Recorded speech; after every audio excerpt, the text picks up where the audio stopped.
প্রিয় শিক্ষার্থীবৃন্দ, শুভেচ্ছা।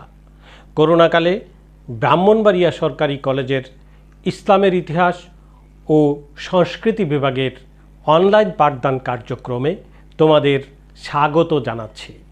আমাদের আজকের পাঠদানের বিষয় তৃতীয় বর্ষের সভ্যতার ইতিহাস থেকে নির্ধারণ করা হয়েছে।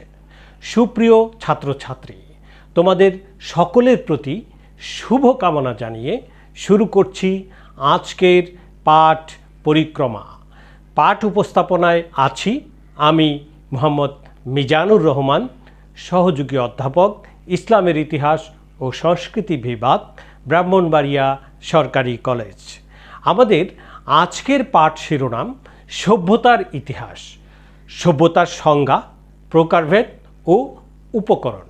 এ অধিবেশন শেষে তোমরা সভ্যতার সংজ্ঞা, প্রকারভেদ, নদীভিত্তিক সভ্যতা বা নদীয় সভ্যতা, সাগরীয় সভ্যতা বা সাগরভিত্তিক সভ্যতা, মহাসাগরীয় সভ্যতা বা মহাসাগর ভিত্তিক সভ্যতা, সভ্যতার উপকরণ, সভ্যতার প্রকারভেদ সম্পর্কে বিস্তারিত জানতে, ব্যাখ্যা, বর্ণনা ও বিশ্লেষণ করতে পারবে।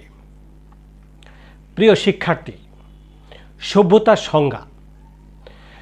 সভ্যতা একটি ল্যাটিন শব্দ সিভিলিস বা সিভিস অর্থাৎ নাগরিক হতে উৎপত্তি হয়েছে।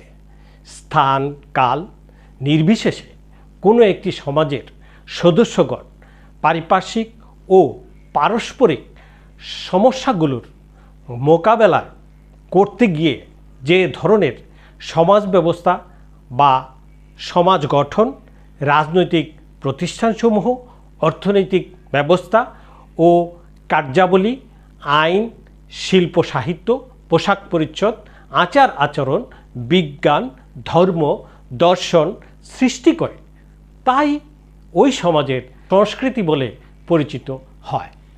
আর এই সংস্কৃতি যখন উন্নতির চরম শিখরে পৌঁছে এবং স্থিতিশীল হয়, তখন এটা ওই সমাজের সভ্যতা রূপে আখ্যায়িত হয়। কোনো জাতির সংস্কৃতি সভ্যতার মান নিরূপণ হয় জাতির সমাজ সংগঠনে ও প্রকৃতি পরিবেশের সঙ্গে বোঝাপড়া করে টিকে থাকার জন্য সংগ্রাম সাধনে কতটুকু সফলতা অর্জন করেছে তার উপরে। TW ওয়ার্ল্ড ব্যাংক ও AM টেইলরের মতে মানব জীবনের সকল দিক, সামাজিক, সাংস্কৃতিক, অর্থনৈতিক, ধর্মীয় ইত্যাদি সব কিছুই সভ্যতার অন্তর্ভুক্ত। ঐতিহাসিক টয়নেবির মতে মানুষের উন্নততর দৈহিক গঠন ভৌগোলিক পরিবেশের জন্যে সভ্যতা গড়ে ওঠে নিয়ে। এক একটি বিশেষ বিশেষ প্রতিবন্ধক বা অসুবিধার মোকাবেলা করতে অগ্রসর হওয়ার ফলেই সভ্যতার সৃষ্টি হয়। যেমন প্রাচীন মিশরীয় সভ্যতার ক্রমবিকাশ ঘটেছিল নীলনদ অববাহিকায়। জঙ্গল ও জলাভূমি আকীর্ণ ভূভাগকে ব্যবহার উপযোগী করতে পারার দরুন তেমনিভাবে ক্রিট ও ইজিয়ান সাগরের দ্বীপগুলিতে যে সভ্যতার বিস্তার হয়, এর মূলে ছিল সমুদ্রের প্রতিবন্ধকতা ও এর মোকাবেলার এ দুই বিপরীত শক্তির সংঘাত ও সমঝোতার ফলে সভ্যতার বিকাশ ঘটেছে। সভ্যতা সৃষ্টিধর্মী, প্রতিভাবান ব্যক্তিদের সাধনার ফলে অগ্রগতি লাভ করে। কার্ল মার্কসের মতে অর্থনীতি সমস্ত সভ্যতার গতি প্রকৃতি নির্ধারণ করে থাকে। উৎপাদন, বন্টন ও ব্যবহার এই তিনটি প্রক্রিয়া বা পদ্ধতির রূপ সভ্যতার ধরন ও ধারাকে নিয়ন্ত্রণ করে। অর্থাৎ অর্থনৈতিক ব্যবস্থায় সেই ব্যবস্থার অনুসারী লোকদের সাহিত্য, কৃষ্টি, শিল্পনীতি, মানসিকতা, প্রবৃত্তি গঠন ও লালন করে। অর্থনৈতিক ব্যবস্থার তারতম্য সমাজে ও দেশে দেশে পরস্পর বিরোধী শ্রেণীগোষ্ঠী সৃষ্টি করে এবং পরিশেষে শ্রেণী সংঘাত বাধায়। একথা যেমন সম্পূর্ণ সত্য নয়, তেমনি মিথ্যাও নয়। অর্থনীতি মানব জীবনেরই একটি অত্যাবশ্যকীয় দিক, তবে এটাই সমগ্র জীবন নয়। জৈবিক বা দৈহিক কামনা বাসনার সভ্যতার সংজ্ঞা, প্রকারভেদ ও উপকরণ। মানুষকে যেমন নিরন্তর চালিত করে, তেমনি মানসিক বা অতীন্দ্রিয় অনুভূতি এবং চাহিদাও মানুষকে নিয়ন্ত্রণ করতে প্রভাব বিস্তার করে। প্রিয় শিক্ষার্থী, সভ্যতার প্রকারভেদ তাহলে কি? কত প্রকার? মানুষ কোটি কোটি বছর পৃথিবীতে বিভিন্ন পর্যায়ে বসবাস করার পর নতুন প্রস্তর যুগের শেষে ধাতুর ব্যবহার শিখল। তখন তাদের জীবনযাত্রায় অনেক সুযোগ সুবিধা আসতে থাকে। প্রকৃতির বাধাবিঘ্ন মোকাবেলা করে মানুষ খ্রিস্টপূর্ব 4000 অব্দের দিকে নীল নদের তীরে ও সুমেরে নগর জীবন শুরু করে। মানুষের ইতিহাসে এক নবযুগ সৃষ্টি করে।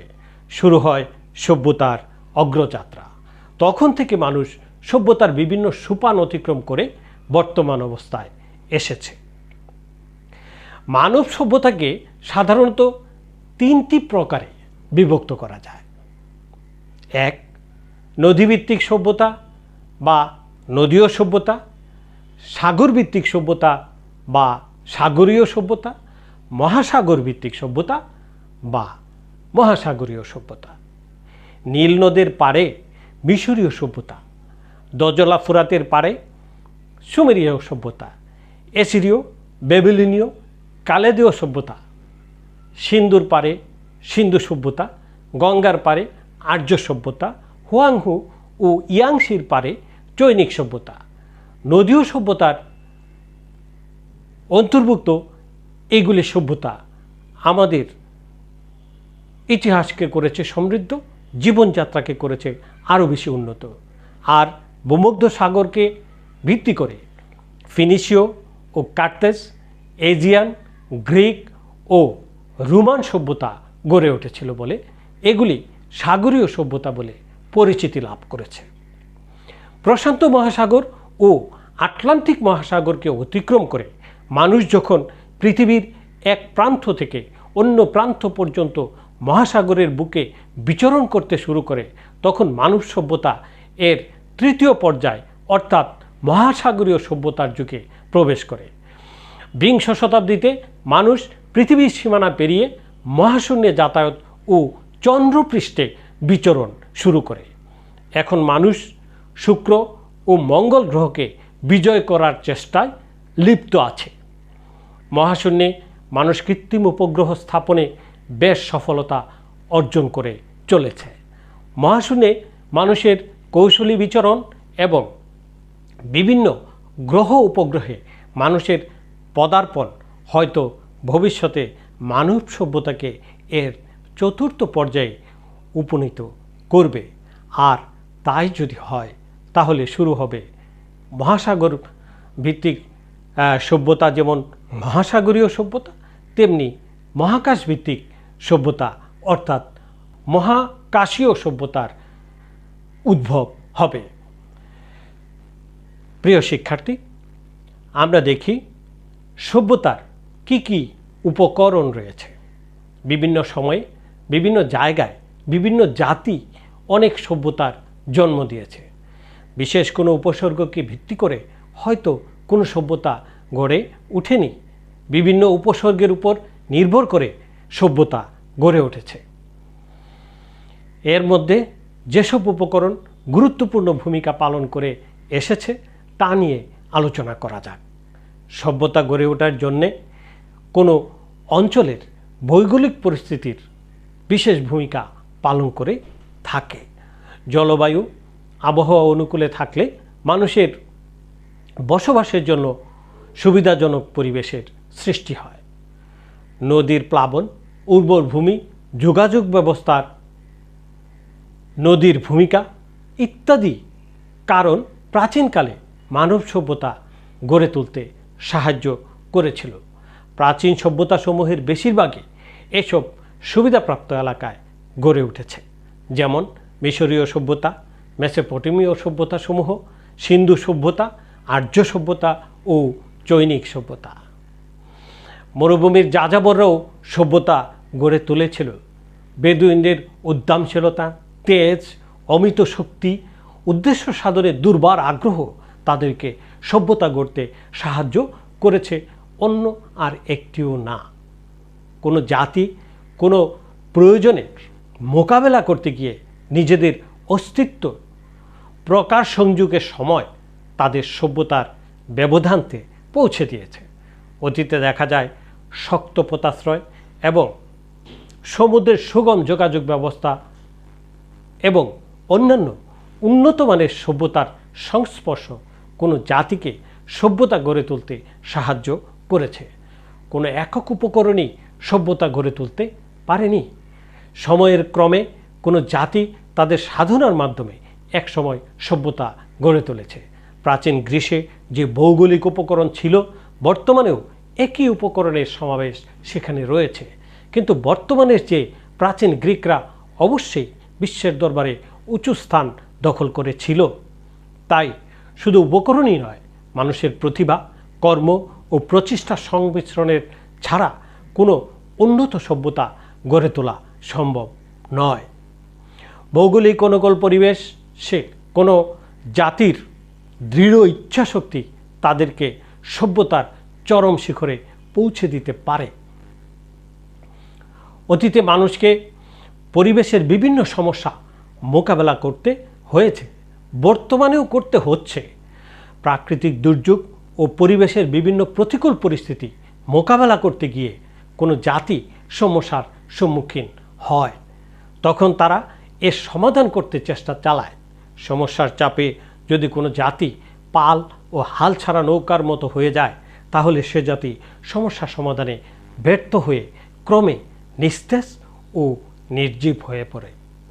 আর যে জাতি নিজের সমস্যাকে, সেটি রাজনৈতিক, সামাজিক, অর্থনৈতিক, সাংস্কৃতিক যাই হোক, সেই সমস্যাকে সমাধানের জন্য প্রতিভা ও প্রচেষ্টা প্রয়োগ করে কোনো মহান নেতা বা তার নেতৃবৃন্দের পরিচালনায় দৃঢ় পদক্ষেপে চেতনার সাথে অগ্রসর হয়, তাহলেই ওই জাতি তার লক্ষ্যস্থলে পৌঁছতে পারে।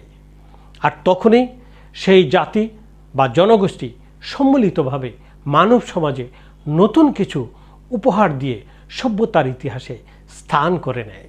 তাই অতীতের অনেক জাতিকেই দেখা যায় ইতিহাসের পাতায় অসামান্য স্থান পাওয়ার পর হারিয়ে গেছে। আবার অনেক জাতি তাদের মূল্যবান অবদান দ্বারা মানব সমাজের সমস্যাগুলি সমাধান করে সভ্যতার ইতিহাসে স্থায়ী আসন দখল করে নিয়েছে। ভবিষ্যতে মানব সমাজের কাছেও তারা স্মরণীয় এবং চিরবরণীয় হয়ে থাকবে। সুপ্রিয় ছাত্রছাত্রী, আমাদের আজকের আলোচনার বিষয় ছিল সভ্যতার সংজ্ঞা, প্রকারভেদ এবং উপকরণ।